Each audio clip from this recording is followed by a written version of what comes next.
crying.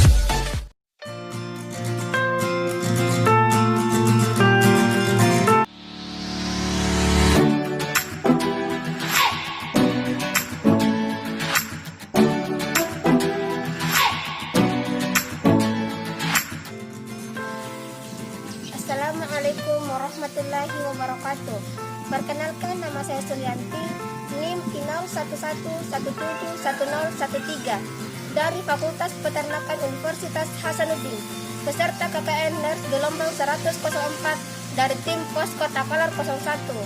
Di sini saya akan membuat sebuah tutorial bagaimana memanfaatkan feses atau kotoran ternak menjadi pupuk organik yang berbahan dasar dari feses sapi.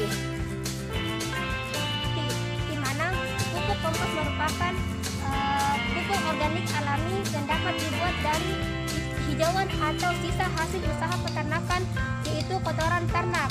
Di sini saya gunakan yaitu kotoran sapi.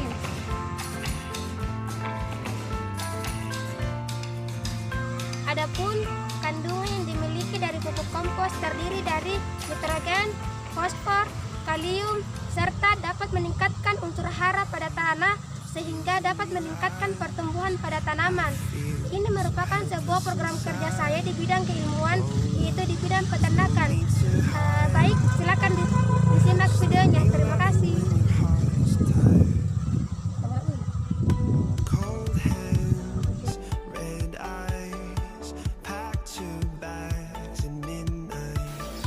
Adapun alat dan bahan yang digunakan dalam proses pembuatan pupuk kompos yaitu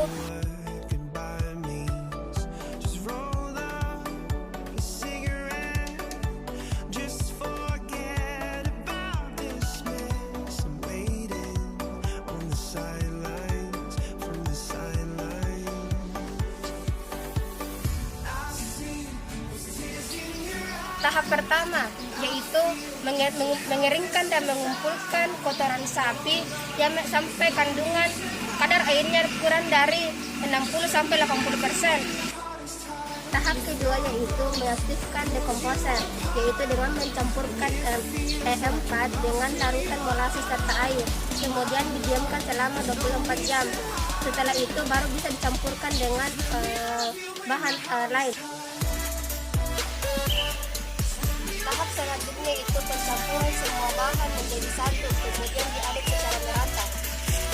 Yang pertama itu menuangkan bedak, kemudian menuangkan serbuk gergaji menjadi satu, kemudian diaduk sampai semua bahan-bahan tercampur merata.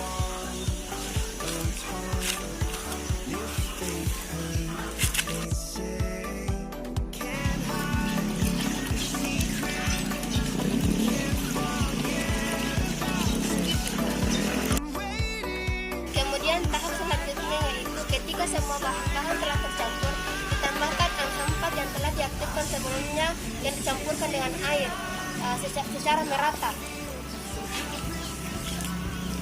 Kemudian tetap diaduk sehingga semua bahan-bahan ini tercampur dengan sempurna.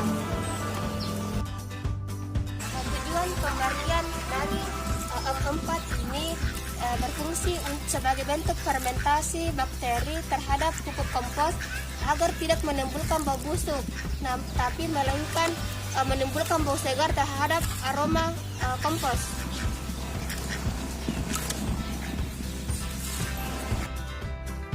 Sekarang yaitu semua bahan-bahan telah tercampur secara merata, di mana bau pada kotoran sapi ini sudah hilang karena sudah ditambahkan dengan M4 dan molasses atau tetes tebu. Sekarang siap untuk dibungkus karena ketika dikepal kemudian tidak hancur, maka pupuk siap untuk difermentasi. Tahap selanjutnya yaitu menutup feses dalam kondisi anaerob atau tanpa udara. Tutup sampai di mana kondisi udara tidak masuk daerah feses ini.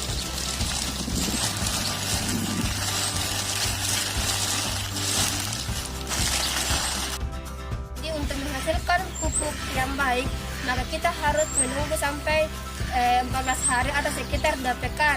Namun sewaktu-waktu kita harus melakukan pemeraman atau membolak-balik dan mengecek kondisi kompos di dalam yang telah dibungkus ini.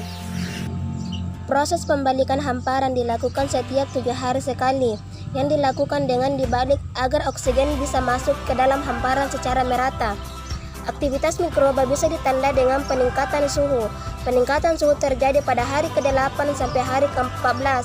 Pada hari ke-15, suhu akan menurun kembali, bisa terjadi sampai 300 derajat Celcius. Suhu yang tinggi ini akan membuat kompos menjadi steril. Pada kondisi seperti ini, pupuk kompos telah matang yang ditandai dengan warna coklat kehitaman serta aroma fresh telah hilang. Ciri-ciri kompos yang baik yang telah matang yaitu memiliki warna coklat gelap atau kehitaman serta memiliki aroma seperti tanah. Pada kondisi seperti ini, pupuk kompos siap untuk digunakan pada tanaman.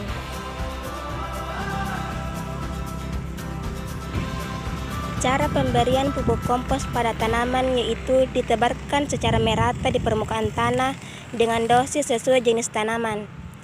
Pemanfaatan kotoran ternak menjadi pupuk kompos sangatlah bermanfaat karena dapat bernilai ekonomis bagi masyarakat peternak sehingga dapat meningkatkan pendapatan di masa pandemi seperti sekarang ini. Itulah tutorial bagaimana memanfaatkan kotoran ternak menjadi pupuk kompos. Semoga bermanfaat. Saya Sulianti, saya Kakak Nurse, saya pakai masker. Jaga COVID-19, tetap di rumah saja. Salam cinta dari ujung kandang. Sekian dan terima kasih. Lebih dan kurangnya mohon dimaafkan. Wassalamualaikum warahmatullahi wabarakatuh.